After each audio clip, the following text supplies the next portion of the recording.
A rare bad game for Zach Werenski caps off the second period woes of the Blue Jackets as they fall to the New York Islanders last night. We're going to talk about what went wrong in that game on today's Locked On Blue Jackets.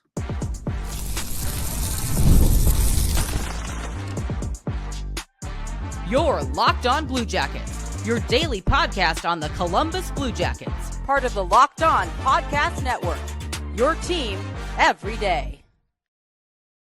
Hello and welcome to Locked On Blue Jackets, part of the Locked On Podcast Network, your team every day. I am, as always, your host, Jay Foster, here to give you the good, the bad, and the ugly about your favorite team and mine, the Columbus Blue Jackets. Before we get things started, I want to thank everyone for making this your first listen of the day every single day. Locked On Blue Jackets is free and available on all podcast platforms and over on YouTube. I also have to let you know that today's episode is brought to you by FanDuel. From the first whistle to the final drive, FanDuel makes the NFL playoffs even more exciting. Right now, new customers can bet $5 and get $300 in bonus bet if that $5 bet wins. Just visit FanDuel.com to get started. Not the best game I've ever seen the Blue Jackets play last night. I'm not super worried about it. We'll talk about that. I want to talk about, why this game is not like a huge deal. I want to talk a little bit about why actually this game is kind of a big deal. I have different reasons for both. Not a great night for Zach Werenski, but again, I'm going to talk about why I'm not super worried about that. And I want to talk about special teams a little bit as well.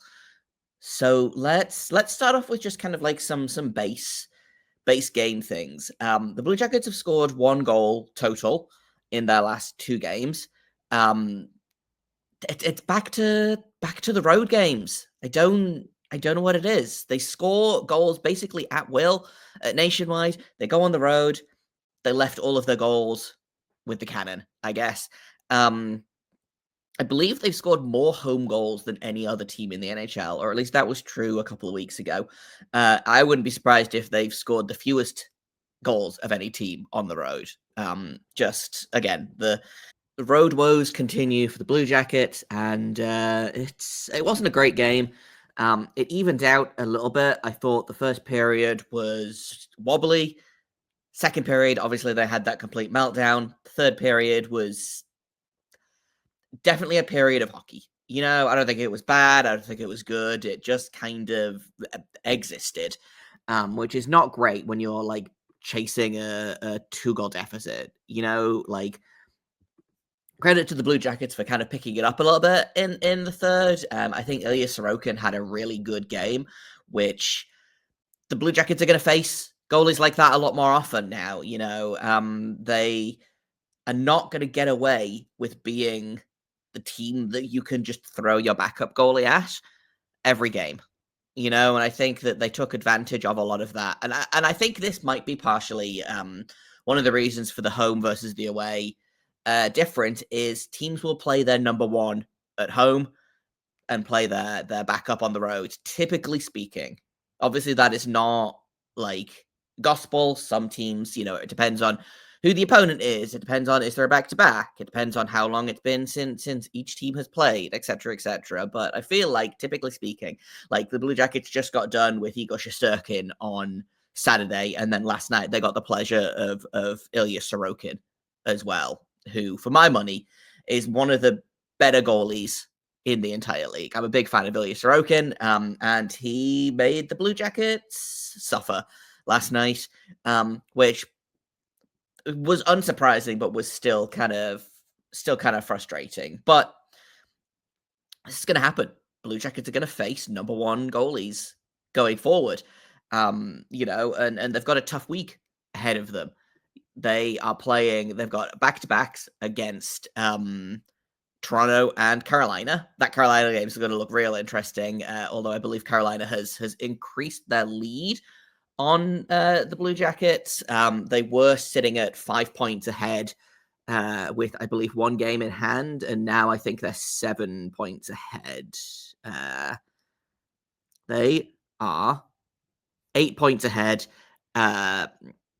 with no games in hand, and they've actually jumped the New Jersey Devils, who are on kind of the struggle bus at the minute. So New Jersey Devils currently in third place, the Blue Jackets in fourth place, 7 point difference between them, but the Devils have 2 games in hand. Oh, sorry. The Blue Jackets have 2 games in hand over the Devils, so we'll keep an eye on that. Blue Jackets are fallen out of a playoff spot as well, thanks to the Bruins beating the Sharks.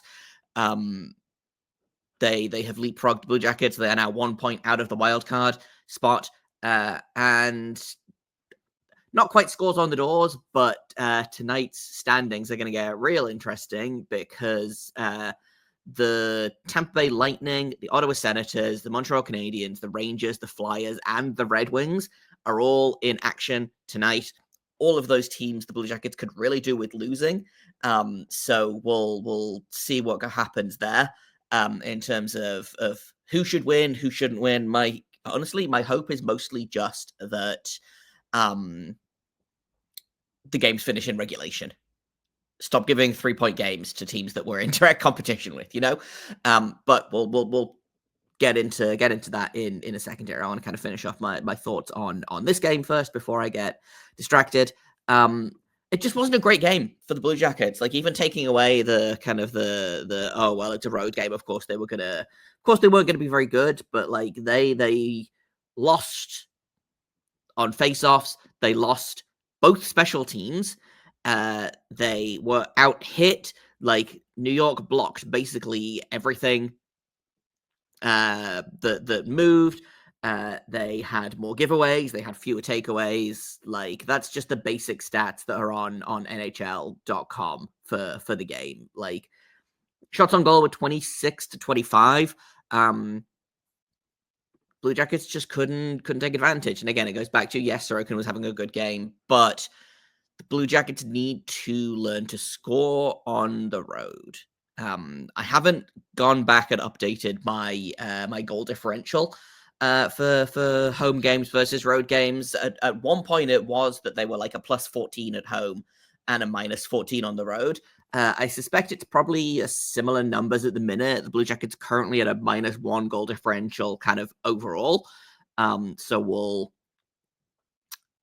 see what's happening there. Maybe I'll do that for tomorrow's episode. I'll sit down and figure out what the goal differential is looking like, because my guess is that the goal differential on the road is way worse than the goal differential at home, or continues to be, because it's kind of always been true. That being said, I know that I've just gone through a load of like, well, this is why the game wasn't very good, and this is why, everything was bad. I'm not okay. Let's talk about frustrating, because they are in competition with the Islanders for that wild card spot. Kind of, the Islanders have really kind of fallen off a little bit recently. They're currently, even with that win last night, they're still 6 points behind the Blue Jackets. They're sitting at 45 points. They are second to last in the Eastern Conference. But they also gave they gave them 2 points. They gave 2 points to the Rangers as well in that Saturday. Well, technically 1 point, I guess, because the Blue Jackets got a point out of it as well. But the Blue Jackets need to win games like this. It is a metropolitan rival, or a metropolitan opponent. I don't know. I would consider this a rivalry necessarily. It's a team that is struggling outside of 5-on-5. You have to win the special teams, and they didn't. And if you want to make the playoffs, you have to start winning on the road. The Blue Jackets have 16 wins at home and 6 on the road. Like, it is night and day. The host, actually, Gil Martin, host of Locked On Islanders, did message me during this game and was like, I see what you mean now about the Blue Jackets home versus road. It makes no sense. I'm like, correct. It makes no sense. However, I'm not worried about this game. Like, in the grand scheme of things, this game is not like a big deal. And I'm going to explain why that is in just a second here on Locked On Blue Jackets. First, I'm going to tell you about FanDuel. From the first whistle to the final drive, FanDuel makes the NFL playoffs even more exciting. Right now, new customers can bet $5 and get $300 in bonus bets if your bet wins. That's $300 to keep the action going. FanDuel app is easy to navigate, and the variety of bets keeps every game exciting. Plus, when you win, you get paid instantly. You don't need to wait around for your winnings. Whether you're betting on your favorite team or just looking to add some extra excitement to the playoffs, FanDuel has you covered. Just visit FanDuel.com to join today and get started with $300 in bonus bets if that bet goes through. That's FanDuel.com. Make this playoff season unforgettable with FanDuel, an official sportsbook partner of the NFL. Welcome back to Locked On Blue Jackets. We are going to talk about why last night's game was frustrating, but is not the end of the world. Because I think, and myself, I'm including myself in this, the Blue Jackets just got done with a 6-game win streak, a 7-game point streak, and 7 good games as well. Like they weren't like, oh, they goalied the other team, or they like somehow snuck out of this with a win. They were good, solid wins. So I think people just kind of forgot what it was like to see the Blue Jackets kind of put a stinker out there. Like they were overdue. I think I tweeted about this last night. I think the last bad Blue Jackets game would have been that game against the Red Wings that they lost in the last 30 seconds or whatever it was. Because looking at their January schedule, good win over the Blues, shootout win over the Penguins after rallying from a 3-1 deficit, 6-2 win over the Kraken, 2-1 win over the Blues, excellent goaltending in that one, a 3-2 win against Philadelphia, again, very good goaltending. A shootout win is a shootout win. And then a 4-1 win over the Sharks, another good goaltending performance. 1-0 loss in the shootout, so technically still a shutout performance for Daniil Tarasov as well. That's what, again, 7 really solid, good games on the bounce. And I think 5 bad minutes in the middle of the second period, and then the Islanders are one of the better teams in the league at not allowing 5-on-5 goals specifically. So if your special teams aren't clicking like they were last night for the Blue Jackets, it's gonna be a slog. They scored the shorthanded goal, then they scored the power play goal, and then they basically just kind of shut it down for the rest of the game. It happens. How many times last season did we see the Blue Jackets put together this kind of effort game after game after game after game? And I think we kind of got a little bit numb to it, of oh yeah, this, there's a reason that my friend would every so often text me just #2nd period jackets, and I'm like, yeah, that's them. And I think this was a reminder of, oh yeah, that's what these games feel like, and it sucks. But it's one bad game. The Blue Jackets are allowed to have a bad game, I feel like. Obviously I would prefer that they didn't, but I'm not going to sit here and berate them and yell at you guys. I'm not going to yell at the team. They don't pay attention to this, but I'm not worried about this game. If they come out in against Toronto and do kind of the same thing, and it's another second period collapse or a late game collapse, or just an absolute nightmare game, we've seen from these Blue Jackets so many times in the past, then maybe, we'll start getting a little bit worried. But I feel like teams have off nights. Sucks when they do. It's not the end of the world, I do wonder how much of the flu is going around. I know Denton Matejchuk, who I joked about being a load-bearing defenseman last night, and I was joking, but also I kind of wasn't. I think he's been a real solidifying presence on that in that top 4. His scratch is not ideal, which maybe a 20-year-old shouldn't be a load-bearing defenseman, but it did mean that we had to go back to the Provorov-Severson pairing, which has been an adventure. And then obviously it meant that Jack Johnson had to get back into the lineup as well. And I think the Johnson-Christensen pairing was also an adventure. So the defense got all shuffled up. Tough to have to change a winning situation for illness reasons, but I wonder how much of it is going around, and it's just that Matejchuk was too sick to play. It's who was it? Cole Sillinger missed a game a couple of weeks ago. I don't remember which game it was exactly, but missed the game, and due to illness. And he was like, yeah, no, I'm so sick that like I can't even get up and walk to the bathroom. Like I'm just staying in bed all day. So how many guys are feeling, under the weather and felt like well enough to play? My guess is probably at least a handful. I think Werenski had Werenski had a terrible game, I feel like. And so I do wonder, is he under the weather? That being said, I haven't looked at the ice time. My guess is he still played about 1 billion minutes, approximately. He played 30 minutes in last night's game, 38, technically speaking. But I do still wonder, is he under the weather?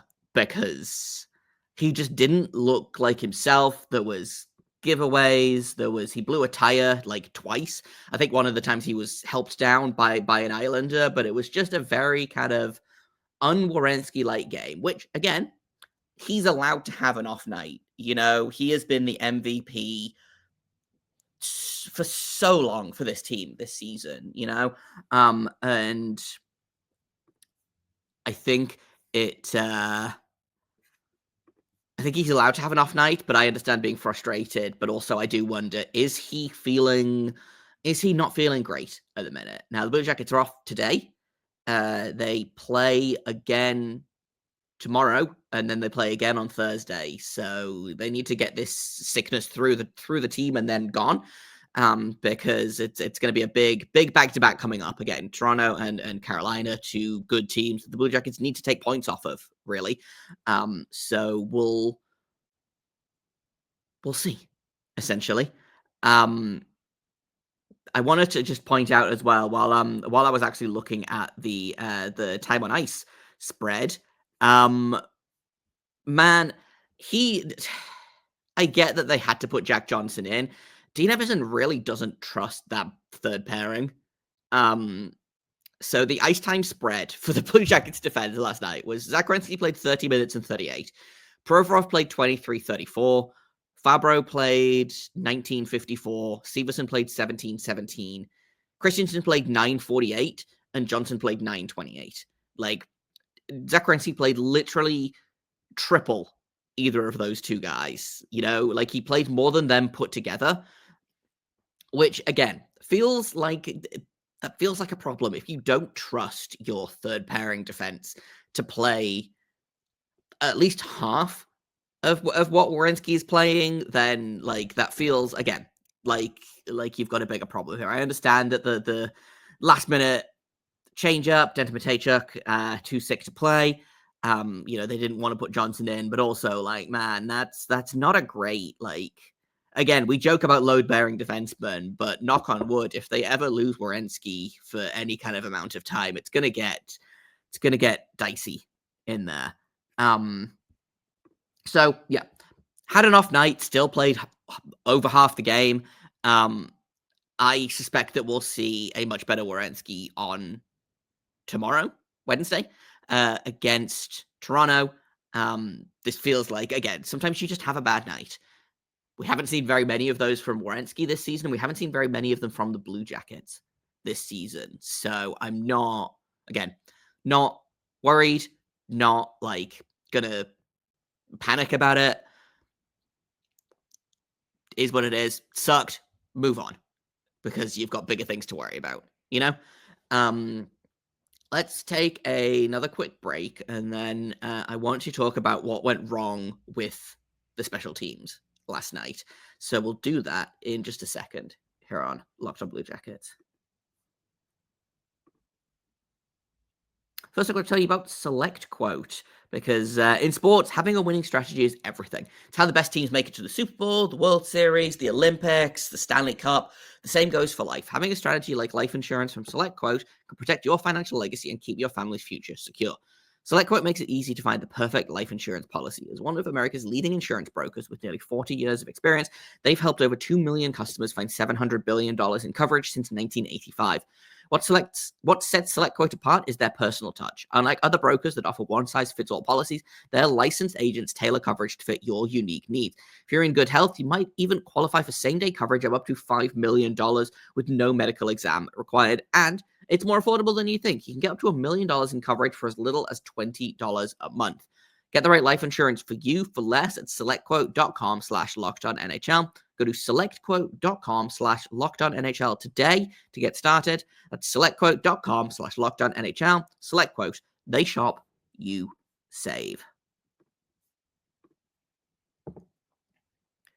Welcome back to Locked On Blue Jackets. I want to finish off by talking a little bit about the special teams. And I do think that Sean Monahan is a big loss in these special teams. I think we've talked a lot about how Adam Fantilli has really stepped up in Monahan's absence and has looked like a legitimate number one center for large periods of what is this? I think the fifth game that Monahan's missed. He's due to be out for another week or so. I think maybe a little bit longer. Which is not ideal, but I'm not like worried about it yet. I thought Adam Fantilli didn't have a great game last night, but also I don't think any of the Blue Jackets had a great game last night. So I'm not going to sit here and be like, we need Monahan back immediately. However, I do think his impact on special teams is something that this team is missing, especially on the penalty kill. I think he's been really solid on the penalty kill. I think Fantilli has filled in admirably on the power play. I know the shorthanded goal was not like ideal, but Werenski just like fully fell over, hit a rut in the ice, tripped over like the blue line. I don't know what it was. 2-on-1 happens. I'm sure Elvis would like that goal back, and then the power play scored with Kent Johnson. We love a good falling down goal. Dmitry Voronkov doing exactly what Dmitry Voronkov is supposed to do, which is just be big in front of the net. And he excels at that, quite frankly. So like the power play, not super worried about.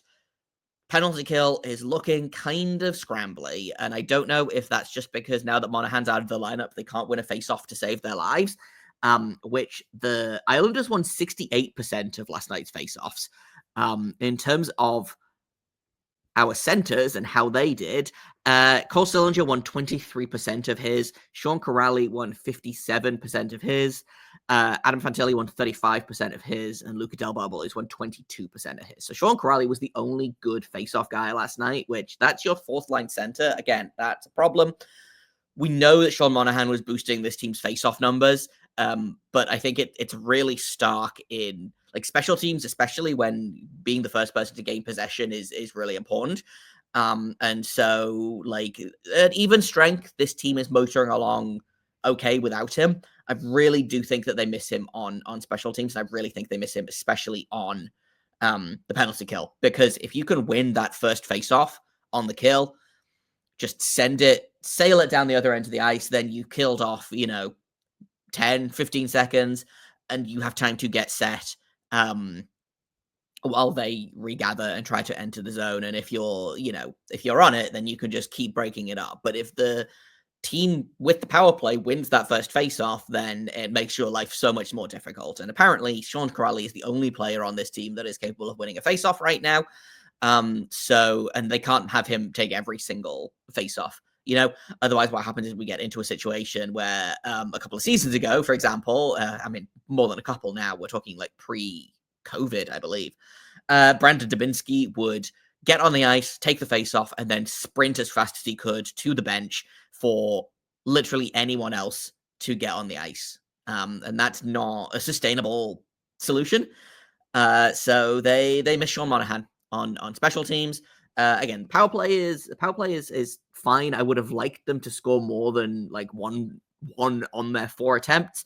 The penalty kill bothers me more. And also like the shorthanded goal is frustrating, but I am kind of willing to let it slide a little bit just because it wasn't like a breakdown or anything necessarily. It wasn't like a bad decision. Like we've seen shorthanded goals before where, you've got your two guys at the point and they pass between each other and someone just goes in between them, picks off the pass, and they're away to the races. Like that wasn't what happened.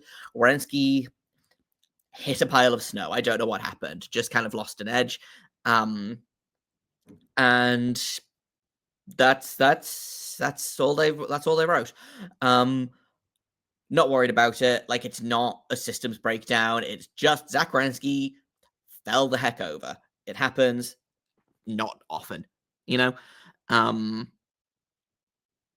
Power play goal, the shorthanded goal, I'm fine with that. The power play goal, frustrating, especially because the penalty kill had been kind of on the rise, and then it has started to decline again in recent-ish games. I'm just gonna pull up what the league-wide numbers are.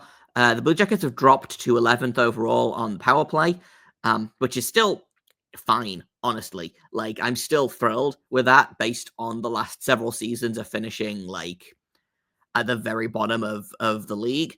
The Blue Jackets are currently 26th in penalty kill effectiveness, so not great. That needs to improve, and I think when Sean Monahan comes back, it will start to improve. I will say the more frustrating thing for me is not like the individual Blue Jacket performance; it's the fact that the New York Islanders are dead last in both the PK and the PP. They have a 12.5% success rate on the power play and a 67% success rate on the penalty kill, which is on pace for the worst in NHL history. And you let them score a shorthanded goal on the penalty kill. You went 1 for 4 on the power play, and you allowed them to score a power play goal as well. Like, you needed to win. Like, that's the big thing of this team. The big thing about this game is that they needed to win the special teams, and they didn't, which is a problem, but not one that I'm like super worked up about. If I'm being honest. That's kind of all I've got for today. Tomorrow, we're going to take a look at the Toronto Maple Leafs. The Blue Jackets are in Canada tomorrow, and that should be interesting because the Blue Jackets, I believe, have played the Maple Leafs once so far this season and have won. So we'll break that down. We'll take a look. Yeah, the Blue Jackets beat them 6-2. I will say that Toronto did have a guy in net that I think was on his like second or third NHL game ever. So I don't think that, and they had like a slow start. So I don't think that's like indicative of how tomorrow night's game is going to go. But it should be interesting. The Leafs seem like they are heating up and also getting good goaltending for the first time in a million years. So that should be, like I said, should be fun and interesting and not at all stressful. He said, like a liar. But thank you for listening to this episode, making it your first listen of the day every single day. Locked on Blue Jackets is free and available on podcast platforms and on YouTube. You can find me on Twitter at _Jacob Foster, JKOBFORSTER. You can find the show at LO_Blue Jackets. And if you have comments, questions, criticisms, you can email me at lockedonbluejackets@gmail.com. Thank you once again for listening. Until tomorrow, make sure you stay locked on.